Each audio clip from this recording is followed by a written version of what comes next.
दुलाराय बाथौ गौथुम उदालगुरि जिल्ला आफादनि 34थि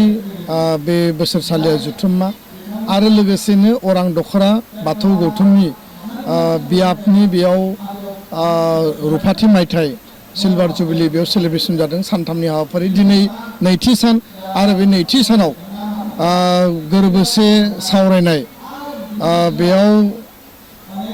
बाथौ गौथुम आरो बाथौ सिबिनायनि बा बेखौ फालिनायनि बेलायाव गौथुम हिसाबै जिखिनि हाबाफारिफोरखौ मावबोबाय आरो गोलाव समनि बे बाथौ सिबिनायनि जिखिनि खान्थि बिनि जि बिथिंफोरखौ लानानै हाबा मावबोनायनि बेलायाव जायफोर गेदेमा बिथांमोना कन्ट्रिबिउसन होबाय जोंहा जथेस्थ बेयाव सेनियर गौथुमजों जिल्लानि मिरुनि दैदेनगिरि बिथांमोना बाहागो लादों बिथांमोननि बै समनि थासारिफोरखौ बिथांमोना फोरमायदों आङो बे हाबाफारियाव दसे समनि थाखाय बाहागो लाबाय आरो बाथौ गौथुम उदालगुरि जिल्ला आफादा जि मोनसे गोथार हाबाफारिनि गेजेरजों गोथार थांखि आरो आदर्शनि गेजेरजों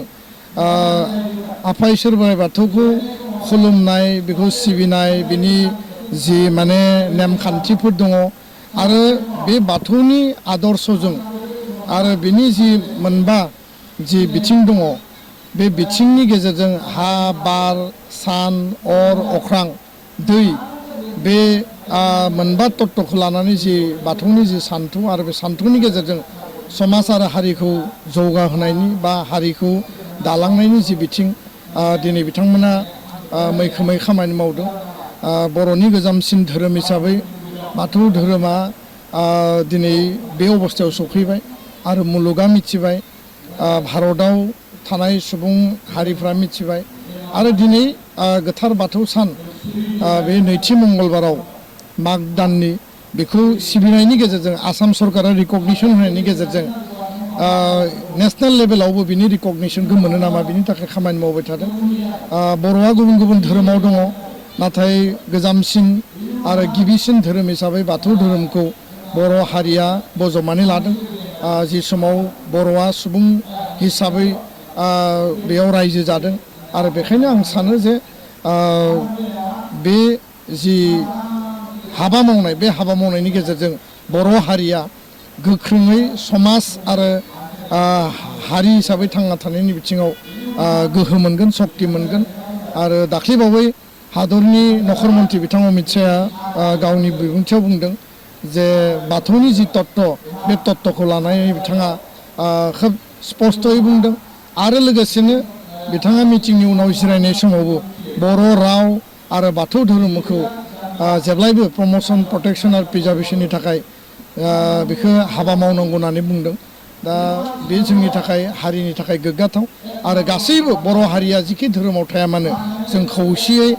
गोरोबलायनानै हारि हिसाबै खौसेयै जों थांना थानांगोन आरो बयनिबो बिसास आरो आदर्शखौ जों अरायबो मान होनानै हारिया खौसेयै जों गसंथानांगोन आं बेखौनो फोथायो गोजोन्थों। कम्पिउटार कोर्स लानो गोसो गुदुं फरायसाफोरनि थाखाय गोजोनथाव खौरां कम्पिउटार कोर्स आरो स्टेनोग्राफि फोरोंथायनि थाखाय बेसेन होनाङालासे सोलोंसाफोरनि मुं थिसननाया सोलिगासिनो बे मोजां खाबुखौ लानानै फैदों क'क्राझारनि फ्लाइंग रुट इनस्टिट्यूटआ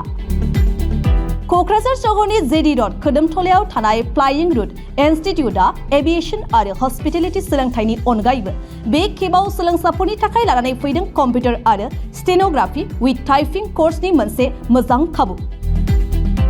कम्पिउटार आरो स्टेनोग्राफि कोर्स सोलोंनो गोसो गुदुं फरायसाफोरनि थाखाय क'क्राझारनि फ्लाइंग रुट इनस्टिट्यूटआव सा 30 सोलोंसाफोरनि थाखाय बेसेन होनाङालासे मुं थिसननाया दासान्दि सोलिगासिनो आरो फैगौ 31 मार्चसिम सोलिबाय थागोन रोंगौथि गोनां फोरोंगिरि आरो गासै मोजां खाबु थानाय बे फसंथानाव 1 बोसोरनि थाखाय PGDCA कोर्स 6 दाननि थाखाय DCA कोर्स आरो 3 दाननि थाखाय CCA कोर्सनि सोलोंथाय लानो हागोन जायनि गेजेराव computer software graphic designing web designing बायदि बायदि आयदानि सोलोंथाय लानायजों लोगोसे स्टेनोग्राफि सोलोंनो गोसो जानाय सोलोंसाफोरा बे फसंथानाव स्टेनोग्राफि विथ टाइपिंनि सोलोंथाय लानो हागोन